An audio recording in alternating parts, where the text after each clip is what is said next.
Fat people have always been the butt of all kinds of jokes. If you dropped something and bent over to pick it up, jokes were made about your fat ass. People would stick their feet out to make you fall on purpose, mostly just to see you trying to get up. Sometimes nasty notes are left in lockers or painted on walls and such. And the biggest one was always left to be the last one picked. And the only time people are nice to you is when they wanted something. In college, a classmate was doing an experiment and needed volunteers. She started off with me, pretending to fall and trying to get up and get my stuff, my books and my folders picked up.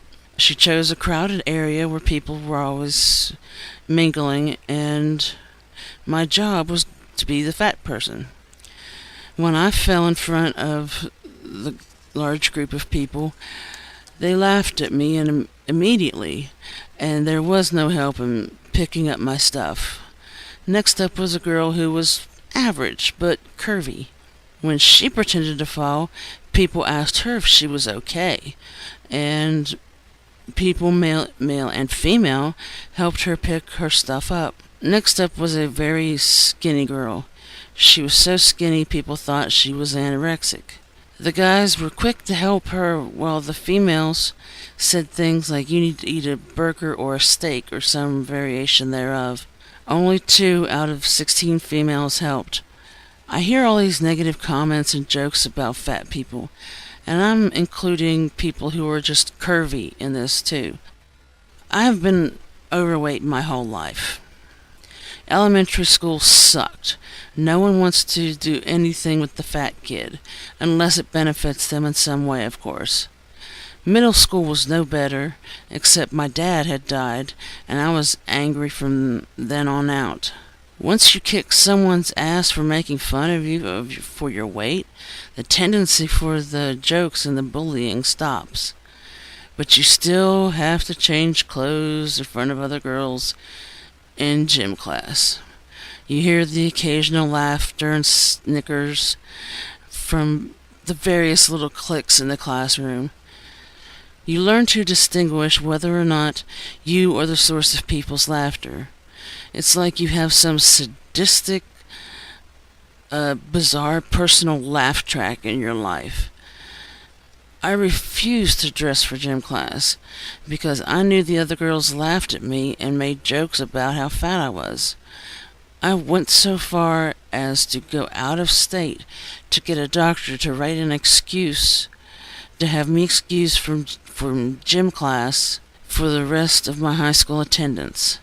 Boys and girls made fun of me for various reasons. Anything could become ammunition. Guys would play mind games with pretending to be interested in being my boyfriend, only to embarrass me in various ways, like saying I had had sex with them and that I was no good in bed. They'd say that I sucked in more ways than one, and telling everyone that they could that I was easy, because basically fat girls had to try harder. In high school, I was pretty numb and very cynical, but still tried to be hopeful. I was on hard drugs at the time, but still I tried. I tried diets. My aunt and uncle were going to give me $1 for each pound I lost. I tried everything. Due to a guy saying that he had fucked me, and then not even wanting to be known to have had sex with me, I had tried suicide, which obviously failed. I was using all sorts of drugs at the time to numb myself, so I didn't think much of life anyway. Later, after high school, my own abusive boyfriend refused to hold hands or recognize me as his girlfriend because I was fat. He wouldn't even walk beside me down the sidewalk.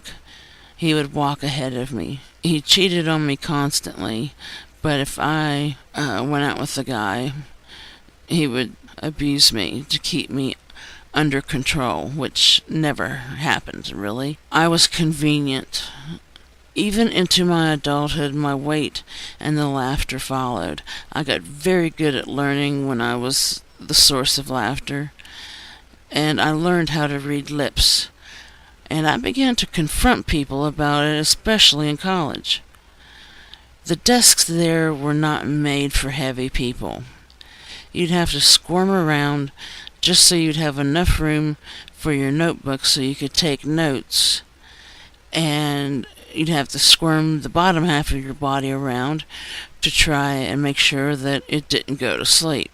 I have learned that many times when people see that I am fat, that they, more often than not, don't want me around as a friend or in any kind of an intimate relationship. Some days it doesn't bother me, but some days I'm very sensitive about it. Today, approximately 26.4% of men are obese, and approximately 24.8% of women are obese. Obesity prevalence is higher in the South and the Midwest and lower in the Northeast and the West.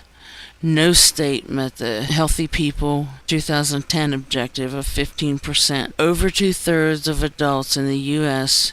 are overweight, and one-third are obese. In children, approximately 12.4% of children aged 2 to 5, 17% of children 6 to 11, and 17.6% of adolescents aged 12 to 19 were overweight. Medical expenses are much higher than in the rest of the population.